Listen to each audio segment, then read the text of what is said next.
Merhaba, kaynakları merkeze alarak büyük konuları ele aldığımız serimizde bu defa Yahudilik, Hristiyanlık ve İslam için kilit bir figür olan Nuh peygamber var gündemimizde. Peki insanlığın ikinci atası denince aklınıza kim geliyor? İşte bu devasa figür yani Nuh peygamber bu üç büyük dinin anlatısında tam olarak nasıl bir yere sahip? Gelin hep birlikte Yahudilik, Hristiyanlık ve İslam metinlerindeki portresine yakından bakalım. Düşünsenize, hikayesi dünya nüfusunun yarısından fazlası için bir mihenk taşı.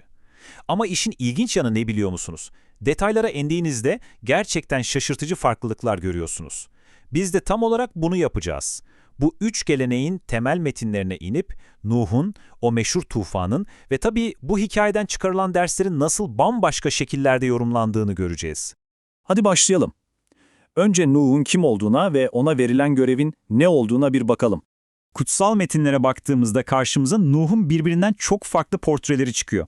Mesela Tevrat'a göre Nuh, yozlaşmış bir çağın ortasında bile doğru ve kusursuz kalabilmiş bir insan.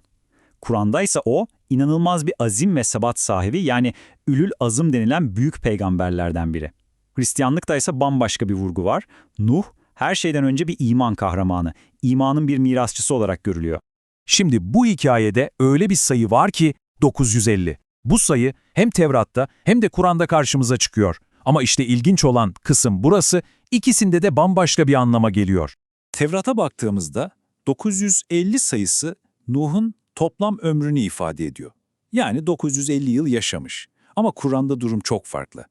Oradaki 950 yıl Nuh'un tufan başlamadan önce tam 950 sene boyunca kavmini imana davet etme süresi.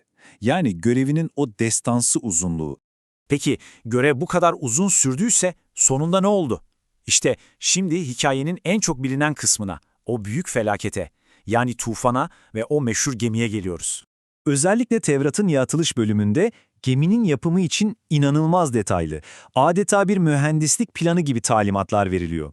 Hangi ağaçtan yapılacak? Gofur ağacından. Su sızdırmaması için ne yapılacak? İçi de dışı da ziftle kaplanacak. Boyutları ne olacak? Uzunluğu 300, genişliği 50, yüksekliği 30 arşın.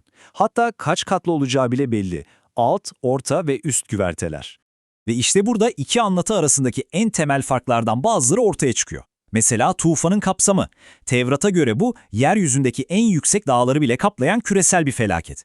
Kur'an'daki anlatı ise daha çok Nuh'un inanmayan kavmine hedef alan yani bölgesel bir cezaya odaklanıyor. Ve belki de en dokunaklı fark Nuh'un oğlunun kaderi. Tevrat'ta 3 oğlu da gemide kurtulurken Kur'an'da bir oğlu ben dağa sığınırım diyerek gemiye binmeyi reddediyor ve boğuluyor. Bu gerçekten trajik bir detay.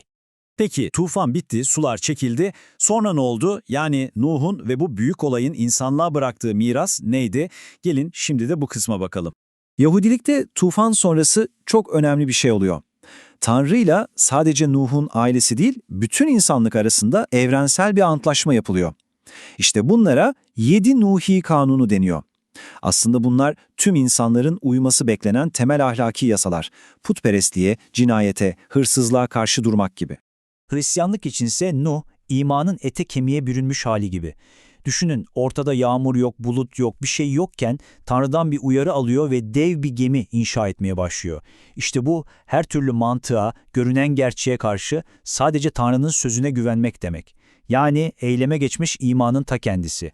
İslam perspektifinden bakıldığında ise Nuh kıssasının en belirgin mesajı sabır ve sebat. Hatırlayın, tam 950 yıl boyunca kavmini uyarıyor, reddediliyor, alay ediliyor ama vazgeçmiyor. İşte bu sarsılmaz duruş hem ilahi adaletin bir gün mutlaka tecelli edeceğine dair bir uyarı hem de inananlar için inanılmaz bir sabır dersi. Sonuç olarak ne görüyoruz? Ortada tek bir güçlü ana hikaye var. Nuh ve tufan. Ama bu hikaye adeta bir ayna gibi her bir inancın elinde kendi teolojik önceliklerini, kendi değerlerini yansıtıyor. Yani tüm bu farklılıklara rağmen belki de Nuh'un hikayesi bize en temelde ortak bir insanlık anlatısını, ortak kökenlerimizi hatırlatıyor. Ne dersiniz?